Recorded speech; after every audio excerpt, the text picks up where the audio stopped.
السلام علیکم ورحمۃ اللہ وبرکاتہ۔ ان الحمد للہ نحمده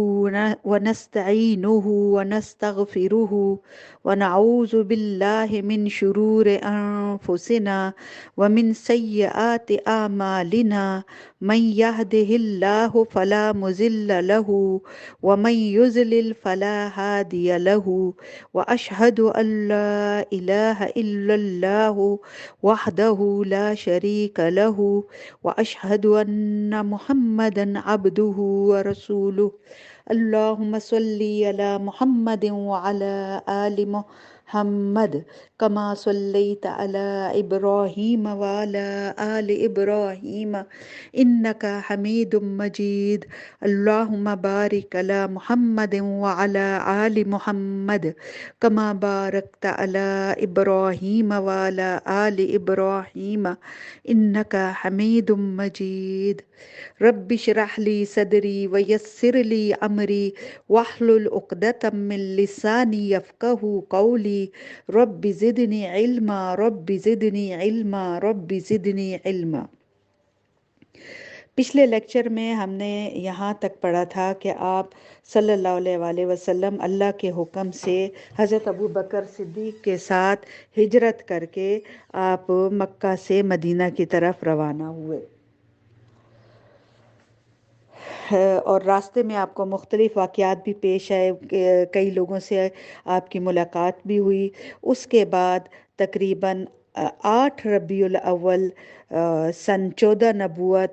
اور یعنی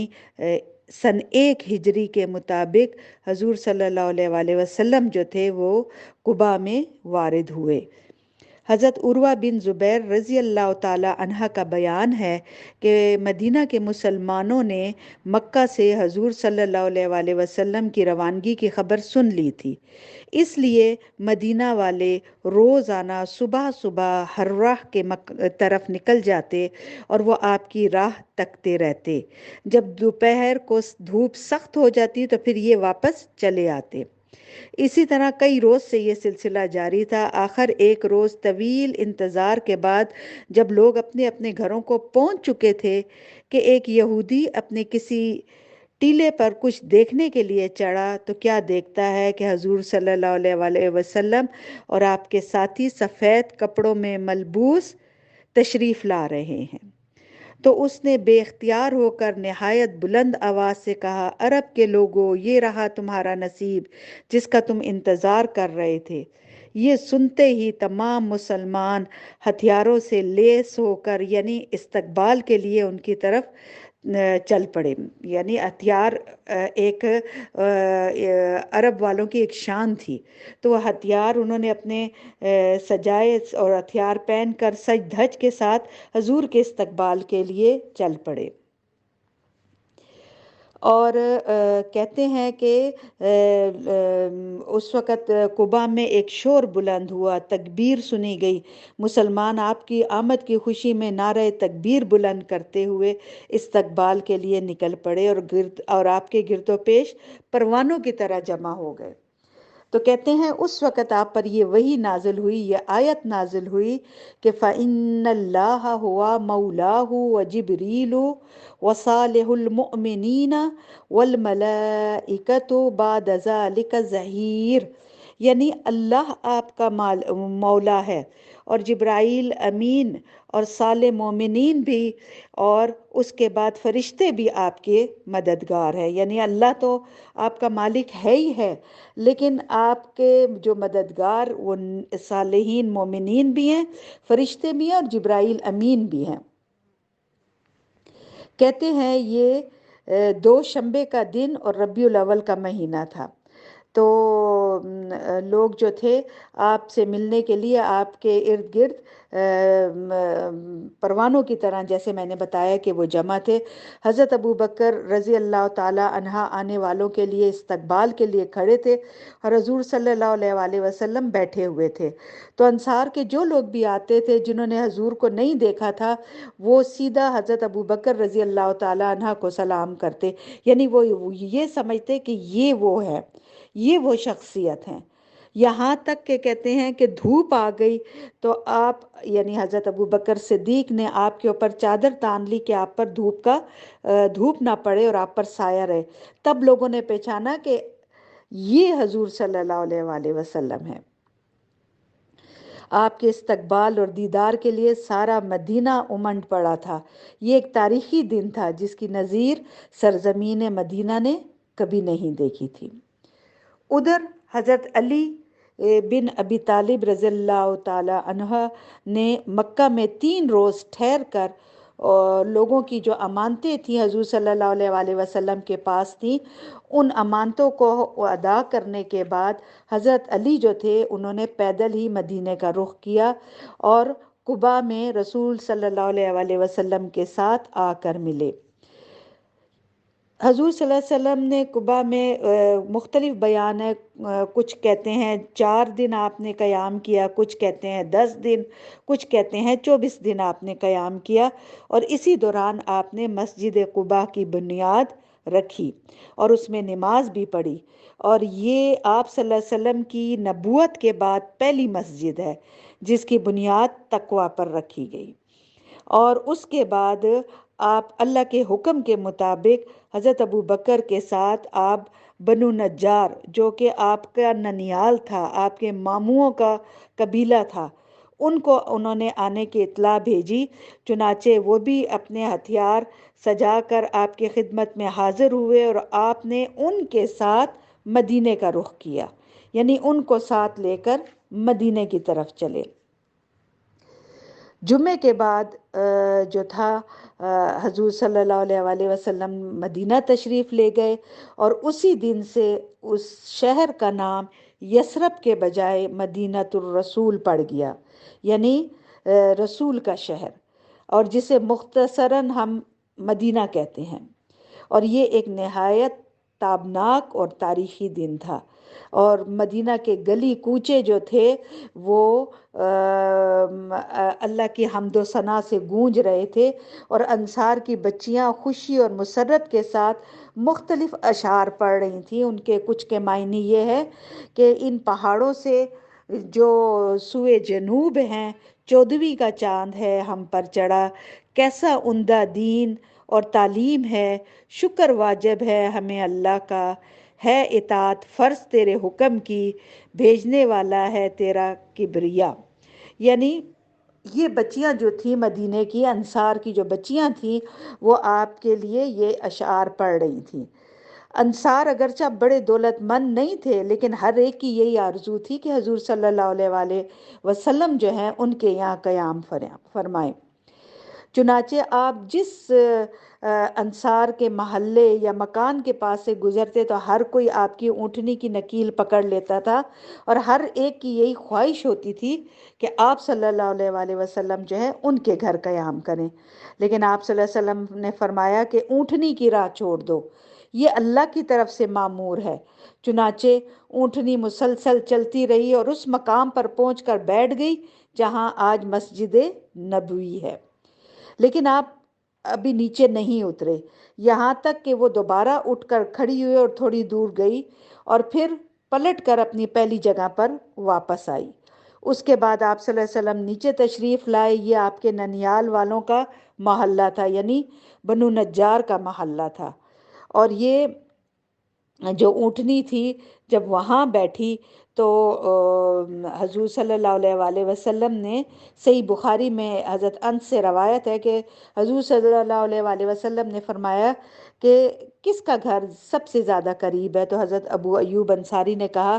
کہ اے اللہ کے رسول، یہ ہے میرا گھر، یہ میرا مکان اور یہ رہا میرا دروازہ. تو آپ نے فرمایا کہ ٹھیک ہے، تم جاؤ اور ہمارے آرام کی جگہ تیار کرو. تو انہوں نے عرض کیا آپ دونوں حضرات تشریف لے چلیں، اللہ برکت دے گا. تو پھر آپ نے ان دونوں کو لے کر گئے. چند دن بعد آپ صلی اللہ علیہ وآلہ وسلم کی زوجہ محترمہ ام المومنین حضرت سعودہ رضی اللہ تعالی عنہا اور آپ کی دونوں صاحبزادیاں حضرت فاطمہ اور حضرت ام کلثوم اور حضرت اسامہ بن زید اور ام ایمن بھی آ گئیں. ان سب کو حضرت عبداللہ بن ابی بکر رضی اللہ تعالی عنہ آل ابی بکر کے ساتھ جن میں حضرت عائشہ بھی تھیں، لے کر آئے تھے. یعنی یہ جو تھے یہ حضرت ابو بکر صدیق کے بیٹے تھے جن کے ساتھ یہ سب آئی تھیں. البتہ حضور صلی اللہ علیہ وسلم کی ایک صاحبزادی حضرت زینب حضرت ابو العاص کے پاس باقی رہ گئیں. انہوں نے ان کو آنے نہیں دیا اور وہ جنگ بدر کے بعد پھر تشریف لا سکی. حضرت عائشہ رضی اللہ تعالیٰ عنہ کا بیان ہے کہ حضور صلی اللہ علیہ وسلم جب مدینہ تشریف لائے تو کچھ عرصے مطلب تھوڑا دن گزرنے کے بعد حضرت ابو بکر اور حضرت بلال کو بخار آ گیا. تو حضرت عائشہ نے حضور صلی اللہ علیہ وسلم کی خدمت میں حاضر ہو کر اس بات کی خبر ان کو دی. تو آپ نے ان کے لیے دعا فرمائی کہ اللہ ہمارے نزدیک مدینہ کو اس طرح محبوب کر دے جیسے مکہ ہمیں محبوب تھا یا اس سے بھی زیادہ، اور مدینہ کی فضا صحت بخش بنا دے اور اس کے غلے کے پیمانوں میں برکت دے. تو اور ان کے بخار کے، ان کی بیماری کے دور ہونے کی بھی دعا کی. اللہ نے آپ کی دعا سن لی اور پھر جو حالات تھے وہ پھر تبدیل ہو گئے اور یہاں تک مکی دور تھا. اس کے بعد اب شروع ہوگا مدنی دور. ابھی تک جو واقعات ہم نے جتنے پڑھے وہ سب مکی دور کے تھے، جو مشکلات پیش آئیں، جو کچھ ہوا. اب جو اب سلسلہ شروع ہوگا وہ مدنی دور کا تھا، کیونکہ یہاں جو تھے آپ مدینہ تشریف لے آئے. تو اب مدینہ کے حالات اور مدینہ میں کن کن لوگوں کے ساتھ آپ کا واسطہ پڑا اس کے بارے میں اب ہم پڑھیں گے. اچھا، مدنی عہد کو 3 مرحلوں پر تقسیم کیا جاتا ہے. یعنی پہلا مرحلہ جس میں فتنے اور اضطرابات برپا کیے گئے، اندر سے رکاوٹیں کھڑی کی گئیں، یعنی مدینہ کے اندر سے بھی آپ کے لیے بڑی رکاوٹیں کھڑی کی گئی اور باہر سے دشمنوں نے بھی مدینہ کو صفائے ہستی سے مٹانے کے لیے جنگیں کی گئیں، چڑھائیاں کی گئیں. یہ مرحلہ تھا، یہ ایک پہلا مرحلہ تھا، اور یہ مرحلہ جو تھا صلح حدیبیہ پر جا کر ختم ہوا. دوسرا مرحلہ مدینے کا یہ تھا کہ جس میں بت پرست قیادت کے ساتھ صلح ہوئی تھی، یعنی کہ مکہ والوں کے ساتھ جب صلح ہوئی، اور یہ فتح مکہ رمضان سن 8 ہجری پر ختم ہوتا ہے. یہی مرحلہ شاہان عالم کو دعوت دین پیش کرنے کا بھی مرحلہ تھا. یعنی جتنے بڑی بڑی اس وقت کی طاقتیں تھیں ان کو بھی دین کی طرف، دین کی دعوت دی گئی اور اس مرحلے پر ان کو دعوت دین پیش کی گئی. تیسرا جو مرحلہ ہے جس میں اللہ کے خلقت دین میں فوج در فوج داخل ہوئی، اور یہی مرحلہ مدینے میں قوموں اور قبیلوں کے وفود کی آمد کا بھی مرحلہ ہے. یہ مرحلہ حضور صلی اللہ علیہ وسلم کی حیات مبارکہ کے آخر تک، یعنی ربیع الاول تک جو ہے یہ سلسلہ جو تھا یہ جاری تھا. اب ہم پڑھتے ہیں پہلے مرحلے کے بارے میں، یعنی ہجرت کے وقت مدینہ کے کیا حالات تھے. حضور صلی اللہ علیہ وآلہ وسلم ہجرت کر کے مدینہ تو آ گئے تھے، لیکن ہجرت کا مطلب یہ نہیں تھا کہ وہ فتنے اور تمسخر کا نشانہ بننے سے انہوں نے نجات حاصل کر لی، بلکہ ہجرت کا مطلب یہ تھا کہ اب ایک پرامن علاقے کے اندر ایک نئے معاشرے کی تشکیل کی جائے، اور اس کے لیے ہر صاحب استطاعت مسلمان پر یہ اس معاشرے کو تشکیل کرنا فرض قرار پایا گیا، اور اس وطن جدید کی تعمیر میں وہ حصہ لے ہر مسلمان، اور اس کی پختگی، اس جو نئے معاشرے کی جو ہے اس کی پختگی، حفاظت اور اس کی شان کو بلند کرنے کی کوشش میں صرف کرے. حضور صلی اللہ علیہ وسلم جب مدینہ تشریف لائے تو حضور صلی اللہ علیہ وسلم کو 3 طرح کی قوموں سے سابقہ پڑا، جن میں سے ہر ایک کے حالات دوسرے سے مختلف تھے. پہلا جو تھا وہ حضور صلی اللہ علیہ وسلم کے پاک باز صحابہ کرام یعنی رضی اللہ تعالی اجمعین تھے، یہ لوگ تھے. دوسرے نمبر پر آتے تھے مدینہ کے قدیم اور اصلی قبائل، جن کو جو مشرکین تھے، جو اب تک ایمان نہیں لائے تھے، اور تیسرے جن سے آپ کا واسطہ پڑا تھا وہ تھے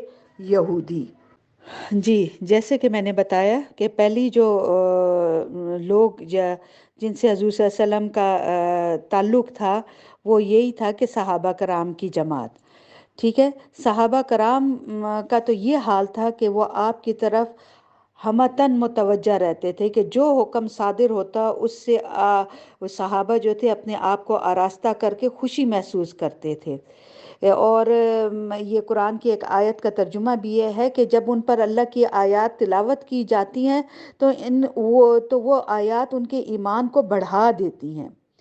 یعنی وہ تو حضور صلی اللہ علیہ وسلم کے حکم کے منتظر رہتے تھے، اللہ کے حکم کے منتظر رہتے تھے، اور وہ جیسے ہی کوئی حکم نازل ہوتا اس کو وہ پورا کرنے کی کوشش کرتے تھے۔ مسلمانوں کی جماعت میں دو طرح کے لوگ تھے، ایک تو وہ جو تھے خود جو اپنے زمین، اپنے مکان اور اپنے مال اموال کے اندر رہ رہے تھے، یعنی یہ جو انصار تھے، یہ انصار جو تھے یہ تو ان کا اپنا ملک تھا، اپنے گھر بار، اپنا کام کاج سب کچھ تھا۔ اور دوسرا گروہ جو تھا وہ مہاجرین کا تھا، جو ان ساری سہولتوں سے محروم تھا۔ وہ لٹ پٹ کر کسی نہ کسی طرح تن بتقدیر مدینہ پہنچ گئے تھے، لیکن ان کے پاس نہ تو رہنے کے لیے کوئی ٹھکانہ تھا، نہ پیٹ پالنے کے لیے کوئی کام، اور نہ سرے سے کسی قسم کا ان کے پاس کوئی مال تھا جس پر ان کی معیشت کا ڈھانچہ کھڑا ہو سکے۔ پھر ان پناہ گزین مہاجرین کی تعداد کوئی معمولی بھی نہیں تھی، ان میں دن بدن اضافہ ہی ہو رہا تھا، کیونکہ اعلان کر دیا گیا تھا کہ جو کوئی اللہ اور اس کے رسول پر ایمان رکھتا ہے تو وہ ہجرت کر کے مدینہ آ جائے، یہ ایک حکم تھا۔ اور معلوم ہے کہ مدینہ میں نہ کوئی بڑی دولت تھی، نہ آمدنی کے ذرائع اور وسائل تھے، چنانچہ مدینہ کا اقتصادی توازن جو تھا وہ بالکل بگڑ گیا، اور اسی تنگی ترشی میں جو اسلام دشمن طاقتیں تھیں انہوں نے بھی مدینے کا تقریباً اقتصادی بائیکاٹ کر دیا، جس سے درآمدات بند ہو گئی اور حالات سخت سنگین ہو گئے، یعنی اتنی مشکلات تھیں یہ مہاجرین کے لیے بھی اور انصار کے لیے بھی۔ دوسری قوم جو میں نے آپ کو بتایا تھا، یعنی مدینہ کے اصل مشرک باشندے، ان کا یہ حال تھا کہ انہیں مسلمانوں پر کوئی بالادستی حاصل نہیں تھی، لیکن کچھ مشرکین شک و شبہ میں تھے، یعنی اس نئے دین سے، اور وہ اپنا آبائی دین کو چھوڑنے میں ذرا سا ہچکچاہٹ محسوس کر رہے تھے، لیکن اسلام اور مسلمانوں کے خلاف اپنے دل میں کوئی عداوت اور کوئی چالاکی اور کوئی چال نہیں رکھتے تھے۔ اس طرح کے لوگ تھوڑے ہی عرصے بعد مسلمان ہو گئے اور خالص اور پکے مسلمان ہو گئے، لیکن اس کے برخلاف کچھ مشرکین ایسے تھے جو اپنے سینے میں حضور صلی اللہ علیہ وآلہ وسلم اور مسلمانوں کے خلاف سخت کینہ اور عداوت چھپائے ہوئے تھے، لیکن ان کو مسلمانوں کے مد مقابل آنے کی جرت نہیں تھی، بلکہ حالات کے پیش نظر آپ صلی اللہ علیہ وسلم سے محبت اور خلوص کے اظہار پر وہ مجبور تھے۔ انہی میں سر فہرست نام عبداللہ بن ابی کا بھی ہے۔ یہ وہ شخص ہے جس کو جنگ بعاثہ کے بعد اوس اور خزرج نے اپنا سربراہ بنانے پر متفقہ فیصلہ کیا تھا، حالانکہ اس سے قبل دونوں فریق یعنی اوس اور خزرج ان میں بڑی، میں نے کہا نا، سال 100 اور 125 سال سے ان کے درمیان جو تھا جنگ اور جھگڑے چل رہے تھے، اور یہ اس سے پہلے کسی کو بھی اپنے مشترکہ فریق بنانے پر آمادہ نہیں ہوتے تھے، لیکن عبداللہ بن ابی کو انہوں نے آپس کے مشورے سے اپنا سربراہ بنانے کا پر اتفاق کر لیا، اور اس کے لیے مونگوں کا تاج تیار کیا جا رہا تھا تاکہ اس کے سر پر تاج شاہی رکھ کر اس کی باقاعدہ بادشاہت کا اعلان کر دیا جائے کہ یہ شخص مدینے کا بادشاہ ہونے والا ہے۔ لیکن اچانک حضور صلی اللہ علیہ وآلہ وسلم کی آمد ہو گئی اور لوگوں کا رخ اس کے بجائے آپ صلی اللہ علیہ وسلم کی طرف ہو گیا، اس لیے اسے احساس تھا، یعنی عبداللہ بن ابی کو اس بات کا بڑا سخت احساس تھا کہ آپ نے اس کی بادشاہت چھینی ہے، لہٰذا وہ اپنے دل میں آپ کے خلاف سخت عداوت چھپائے ہوئے تھا۔ اس کے باوجود جب اس نے جنگ بدر کے بعد دیکھا کہ حالات اس کے موافق نہیں ہیں اور وہ شرک پر قائم رہ کر اب دنیاوی فائدوں سے بھی محروم ہو جائے گا، تو اس نے بظاہر اسلام قبول کرنے کا اعلان کر دیا، لیکن در پردہ وہ کافر ہی تھا۔ اسی لیے جب بھی اسے حضور اور مسلمانوں کے خلاف کسی شرارت کرنے کا موقع ملتا تو وہ ہرگز اس سے نہ چوکتا۔ اس کے ساتھی وہ لوگ تھے جو اس کی بادشاہت بن جائیں، یعنی اس کی بادشاہت قائم ہونے کے بعد بڑے بڑے منصب کے حصول کی توقع میں اس کے ساتھ امیدیں باندھ کر بیٹھے ہوئے تھے، مگر اب انہیں بھی اس سے محروم ہو جانا پڑا تھا، اس لیے وہ لوگ بھی عبداللہ بن ابی کے ساتھی ٹھہر گئے۔ اور اس مطلب اپنے منصوبوں پر اکثر جو ہے وہ عمل پیرا ہوتے تھے، اور بعض اوقات سادہ لو نوجوان مسلمانوں کو بھی اپنا اعلی کار بنا لیتے تھے۔ اب تیسری قوم جو تھی وہ یہود کی تھی، جن سے حضور کا سابقہ پڑھنا تھا۔ جیسا کہ پہلا ہم بتا چکے ہیں آپ کو کہ یہودیوں کا اصل وطن جو تھا وہ کوئی اور تھا، لیکن یہ جو تھے یہ رومیوں کے ظلم و جبر سے بھاگ کر انہوں نے حجاز میں پناہ گزین ہو گئے تھے، اور یہ در حقیقت عبرانی تھے۔ اور حجاز میں پناہ گزین ہونے کے بعد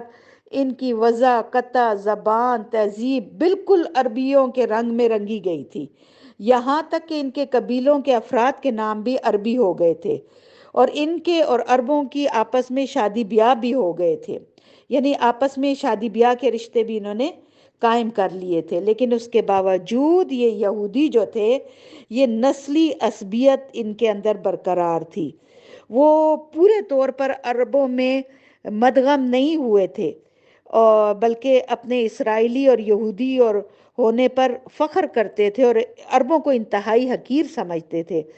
اور یہ انہیں امی کہتے تھے، جس کا مطلب ان کے نزدیک یہ تھا کہ یہ وحشی، بدو اور پسماندہ، اچھوت یہ ہیں، اور ان کا عقیدہ بھی یہ تھا کہ عربوں کا مال ان کے لیے جائز ہے، وہ کسی طرح بھی ان کے مال ہڑپ سکتے ہیں تو وہ ہڑپ لیں، کیونکہ ان پر، ان کا مال کھانے پر اللہ کی طرف سے کوئی پکڑ نہیں ہے، یہ ان کا عقیدہ تھا۔ اور اس کے بعد یہ یہودی اپنے اصل دین پر بھی قائم نہیں تھے، ان کے دین میں بھی انہوں نے بہت زیادہ تبدیلیاں کر لی تھیں، اور اپنے دین کے اشاعت کے لیے کوئی سرگرمی بھی نہیں کی تھی انہوں نے۔ ان کے پاس دین کی جو پونجی رہ گئی تھی وہ یہ تھی کہ وہ فال گیری کرتے تھے، جادو، جھاڑ پھونک وغیرہ، ان چیزوں کے بدولت وہ اپنے آپ کو صاحب علم اور روحانی قائد اور پیشوا اپنے آپ کو سمجھتے تھے۔ اور یہودیوں کو دولت کمانے کا فن بھی بڑا اچھا آتا تھا، وہ کھجور، غلے، شراب اور کپڑوں کی تجارت انہی لوگوں کے ہاتھ میں تھی۔ یہ لوگ غلہ، کپڑے اور شراب درآمد کرتے اور کھجوروں کو برآمد کرتے تھے۔ اس کے علاوہ یہ اور بھی مختلف کاموں میں سرگرم رہتے تھے۔ یہ جو تھے اپنے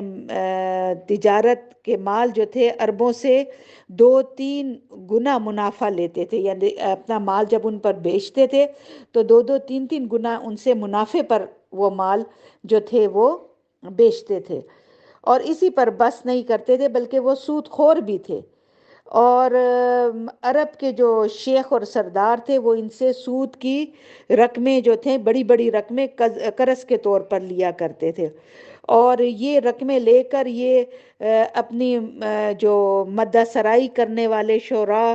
پر اور اپنی شہرت اور اپنی نام نیکی پر بہت زیادہ وہ خرچ کرتے تھے۔ اپنے پاس مال نہیں ہوتا تھا تو ان یہودیوں سے جو تھے وہ قرض سود پر لے کر اور اپنے شان و شوکت بڑھانے کے لیے اس مال کو خرچ کرتے تھے۔ اور ادھر یہودی جو تھے ان کو قرض تو دیتے تھے، لیکن ان کے عوض ان سرداروں سے ان کی زمینیں، کھیتیاں، باغات وغیرہ جو تھے وہ رکھوا لیتے تھے، اور چند سال گزرنے کے بعد جب وہ لوگ قرض ادا نہیں کر سکتے تھے تو ان چیزوں کے وہ مالک بن بیٹھتے تھے۔ اسی طرح یہ لوگ جو تھے سازشوں اور جنگ اور فساد کی آگ بھڑکانے میں بڑے ماہر تھے۔ اب بھی ان کا یہی حال ہے، ابھی بھی یہ اسی طرح ہی ہیں۔ یہ جو ہیں بڑے چالاکی سے جو ہمسایہ قبائل ہوتے تھے اس میں دشمنی کے بیچ بوتے تھے، اور ایک قبائل کو دوسرے قبائل کے خلاف بھڑکاتے تھے، اور اس کے بعد ان میں جنگ برپا ہو جاتی تھی، اور اگر ان کو لگتا کہ اب یہ جنگ کی آگ سرد پڑ رہی ہے تو یہودیوں کی خفیہ انگلیاں پھر حرکت میں آ جاتی، یعنی پھر وہ سازشیں کرتے اور اس جنگ کی آگ کو پھر بھڑکا دیتے۔ اور یہ لوگ دوسرے قبائل کو تو لڑاتے لیکن خود پیچھے رہتے، چپ چاپ کنارے پر بیٹھے رہتے اور عربوں کی تباہی کا تماشا دیکھتے رہتے، اور بھاری بھرکم سودی قرضے ان کو دیتے، اور تاکہ ان قبائلوں کے پاس سرمایے کی کمی کے سبب لڑائی نہ بند ہو۔ اس طرح ان کو دورہ فائدہ ہوتا، ایک طرف یہ قرض دیتے، سودی قرض، اور ان کے بدلے ان کی زمینیں ہتھیاتے، دوسری طرف جو ہے وہ اپنے جو ہتھیار جو ہوتے تھے، اب بھی یہ یہی کر رہے ہیں، اب بھی ملکوں میں یہ فساد برپا کرتے ہیں، اور جنگ کا جو آلات ہیں، جنگ کے جو سامان حرب جسے ہم کہتے ہیں، وہ مختلف ملکوں پر بیچتے ہیں، ان سے بھی منافع کماتے ہیں، اور آپس میں ملکوں کو لڑاتے ہیں، اور خود یہ پیچھے بیٹھے ہوئے ہیں۔ اب بھی ان کا یہی حال ہے۔ تو اس وقت مدینہ میں ان یہودیوں کے 3 مشہور قبیلے تھے، بنو کنیقہ، یہ جو تھے ان کی آبادی جو تھی یہ مدینہ کے اندر ہی تھی، یہ مدینہ کے اندر رہتے تھے۔ بنو نذیر اور بنو قریظہ جو ہے یہ دونوں قبیلے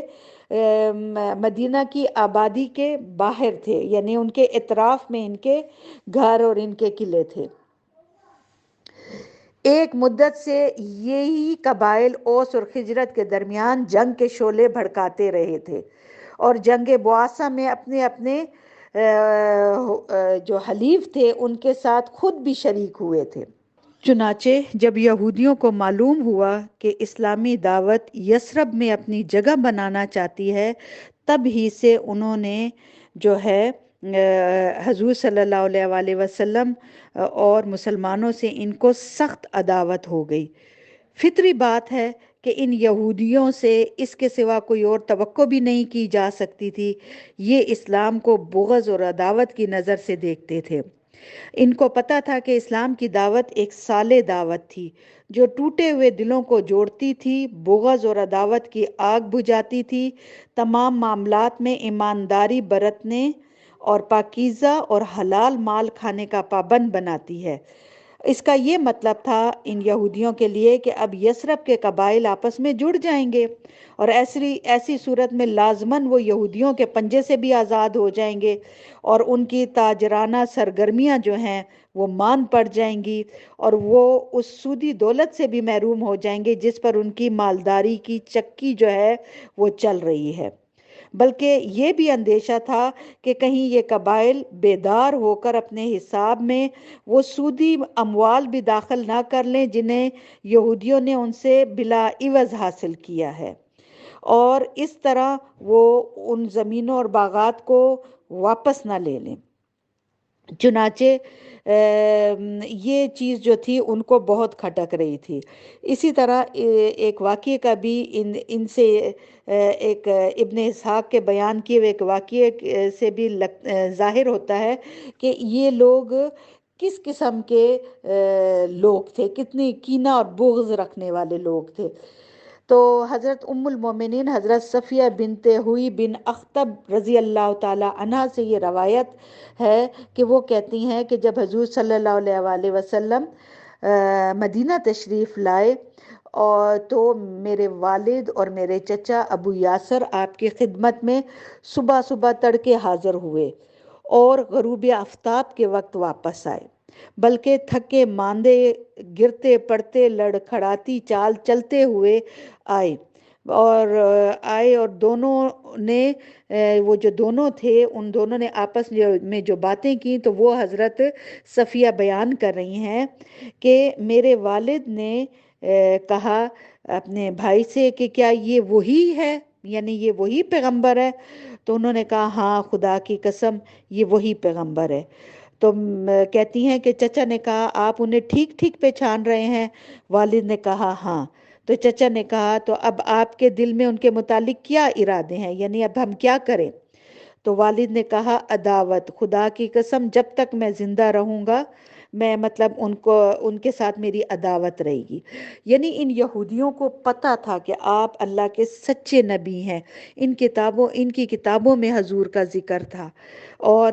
یہ سب جانتے تھے، لیکن اس کے باوجود انہوں نے حضور صلی اللہ علیہ وسلم کی رسالت کا، نبوت کا انکار کیا۔ کیوں انکار کیا؟ کیونکہ حضرت ابراہیم کے بیٹے حضرت اسحاق، ان کی نسل میں جو تھے وہ پیغمبر آئے تھے، جبکہ حضرت اسماعیل خود پیغمبر تھے، اور حضرت اسماعیل کی وفات کے بعد عرب میں کوئی پیغمبر نہیں آیا تھا، اور ان کو جو حضرت اسحاق کی جن کو کہا جاتا ہے بنی اسرائیلی، ٹھیک ہے نا، ان کو بنی اسرائیلی کہا جاتا ہے، تو یہ بنی اسرائیلی جو تھے یہ کہتے تھے، ان کی کتابوں میں تو آخری پیغمبر کی نشانیاں موجود تھیں، ان میں وہ بتایا گیا تھا کہ ایک آخری پیغمبر آئے گا اور وہ جو ہے وہ اس کی جو رسالت ہوگی وہ رہتی دنیا تک رہے گی، تو یہ سمجھتے تھے کہ وہ پیغمبر جو ہے وہ بھی بنی اسرائیلیوں میں آئے گا۔ جب ان کو پتہ چلا کہ یہ بنی اسماعیل میں آیا ہے آخری پیغمبر، تو انہوں نے ضد سے، یہ قرآن کے الفاظ ہیں کہ ضد سے انہوں نے اس پیغمبر کا انکار کیا کہ یہ ہماری نسل میں سے نہیں آیا، یہ اسرائیلی ہے، تو کسی غیر اسرائیلی کو ہم جو ہے اپنا پیغمبر نہیں مانتے۔ تو یہاں حضرت صفیہ جو حضور صلی اللہ علیہ وسلم کی زوجہ محترمہ تھیں اور جن کے والد جو تھے وہ یہودی تھے، اور ان کا خاندان یہودیوں کا خاندان تھا، لیکن یہ جو تھیں یہ مسلمان تھیں اور یہ حضور صلی اللہ علیہ وسلم کی زوجہ تھیں، تو انہوں نے یہ واقعات بیان کیے کہ میرے چچا اور میرے باپ کے درمیان کیا باتیں ہوئیں اور کس طرح انہوں نے آپ صلی اللہ علیہ وسلم کو پہچاننے کے باوجود آپ کے جو ہے رسالت کا انکار کیا۔ اور صحیح بخاری میں بھی ایک روایت ملتی ہے جس میں حضرت عبداللہ بن سلام رضی اللہ تعالی عنہ کے مسلمان ہونے کا واقعہ ہے کہ یہ ایک نہایت بلند پایہ یہودی عالم تھے۔ آپ کو جب بنو نجار میں رسول اللہ صلی اللہ علیہ وسلم کی تشریف آوری کی خبر ملی تو وہ آپ صلی اللہ علیہ وسلم کی خدمت میں حاضر ہوئے اور آپ سے چند سوالات کیے جنہیں صرف نبی ہی جانتا تھا۔ جب حضور صلی اللہ علیہ وسلم کی طرف سے ان کے جواب سنے تو وہ اسی وقت وہیں مسلمان ہو گئے۔ پھر آپ صلی اللہ علیہ وسلم سے کہا کہ اپنی قوم کے بارے میں کہا کہ یہودی جو ہے ایک بہتان باز قوم ہے، اگر انہیں پتہ چل گیا کہ میرے اسلام لانے کا تو وہ آپ کے سامنے مجھ پر مختلف بہتان تراشیں گے، اور لہٰذا حضور صلی اللہ علیہ وسلم نے ان یہودیوں کو بلا بھیجا، وہ آئے اور حضرت عبداللہ بن سلام جو تھے وہ گھر کے اندر چھپ گئے۔ تو حضور صلی اللہ علیہ وسلم نے ان یہودیوں کی جماعت سے پوچھا کہ عبداللہ بن سلام تمہارے جو ہیں عالم وہ کیسے شخص ہے؟ تو انہوں نے ان کی بہت تعریف بیان کی کہ وہ ہمارے سب سے بڑے عالم ہیں اور سب سے بڑے عالم کے بیٹے ہیں اور بہت اچھے انسان ہیں، بڑی ان کی تعریف کی۔ تو اس کے بعد جو ہے حضور صلی اللہ علیہ وسلم نے جب عبداللہ بن سلام کو بلایا، وہ سامنے آئے اور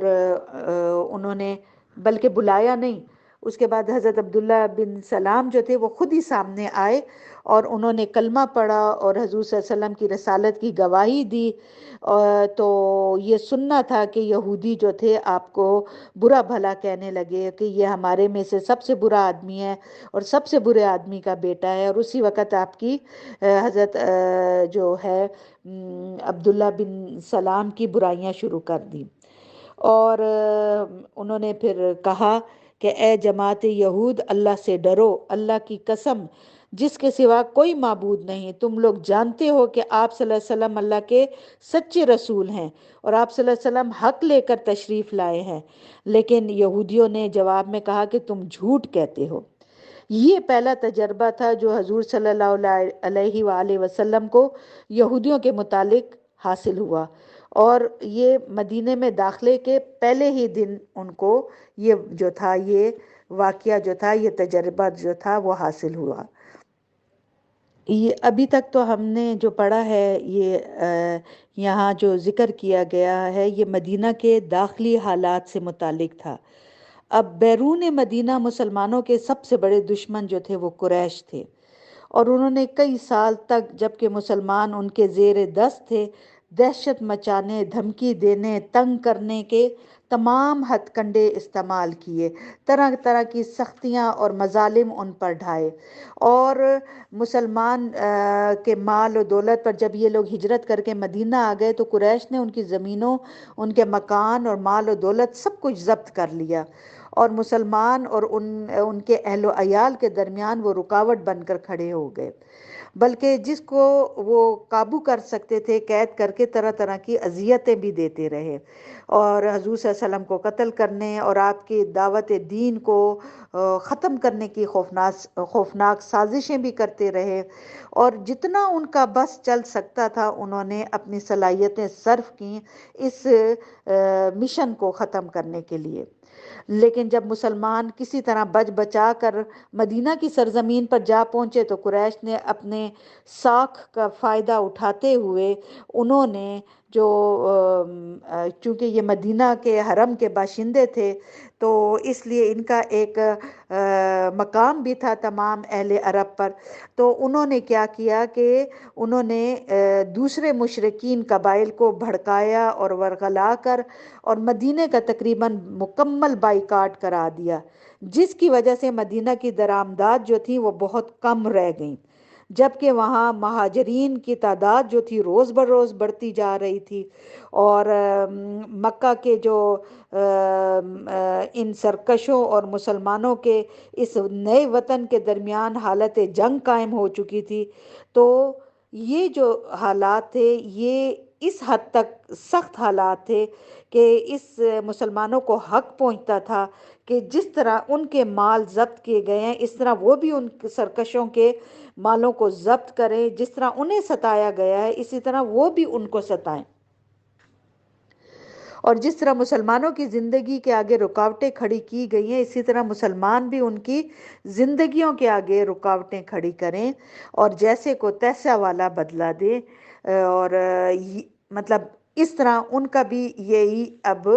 وہ تھا کہ کس طرح ہم بھی ان سے برابر کا بدلہ لیں۔ تو یہ وہ واقعات تھے کہ جو حضور صلی اللہ علیہ وسلم کے مدینہ تشریف لانے کے بعد جو تھے حضور کو ان سے واسطہ پڑا، اور پھر حضور صلی اللہ علیہ وسلم نے ان تمام مسائل کو بڑے پیغمبرانہ کردار اور قائدانہ رول ادا کیا انہوں نے، اور بڑے ان کو اس طریقے سے حل کیا، اور جن کے ساتھ سختی برتنے کا تھا، سلوک کے جو مستحق تھے ان کے ساتھ سختی برتی گئی، جن کے ساتھ محبت اور شفقت کا معاملہ کرنا تھا ان کے ساتھ محبت اور شفقت برپا کیا گیا، ان کے ساتھ برتا گیا، اور یہاں تک کہ چند برسوں میں جو مدینے کا تمام اختیارات اسلام اور اہل اسلام کے ہاتھ میں آ گیا۔ اور پھر ہم آئندہ صفحات میں جو اگلی دفعہ جو ہم پڑھیں گے تو انشاءاللہ تعالی ایک نئے معاشرے کی جو ہے تشکیل کے بارے میں پڑھیں گے کہ کس طرح حضور صلی اللہ علیہ وآلہ وسلم نے اللہ کے حکم کے مطابق اور اپنی قائدانہ صلاحیتوں کو کام میں لا کر کس طرح ایک نئے معاشرے کی انہوں نے تشکیل کی۔ انشاءاللہ یہ جو ہے ہم اب اگلی دفعہ پڑھیں گے، اگلی دفعہ سنیں گے۔ مکہ کا جو وہ تھا دور تھا وہ مکمل ہو گیا، اب مدینہ میں جو جو واقعات پیش آئیں گے وہ ہم پڑھیں گے انشاءاللہ۔ تو ہمارا آج کا لیکچر اتنا ہی ہے، انشاءاللہ اگلی دفعہ پھر آگے ہم پڑھیں گے۔ دعاؤں میں یاد رکھیں ہمیں، ہم آپ کو دعا میں یاد رکھتے ہیں، اور اللہ تعالیٰ خیر خیریت سے اور رمضان کی برکات اور رمضان کی رحمتیں سمیٹنے کی اللہ تعالیٰ ہمیں پوری طرح سے توفیق عطا کرے کہ ہم اپنے دامنوں کو جو ہے اس کی رحمتوں سے، اس کے انعامات سے، اس کے اجر سے جو ہے ہم بھر لیں۔ آمین ثم آمین۔ السلام علیکم ورحمۃ اللہ وبرکاتہ۔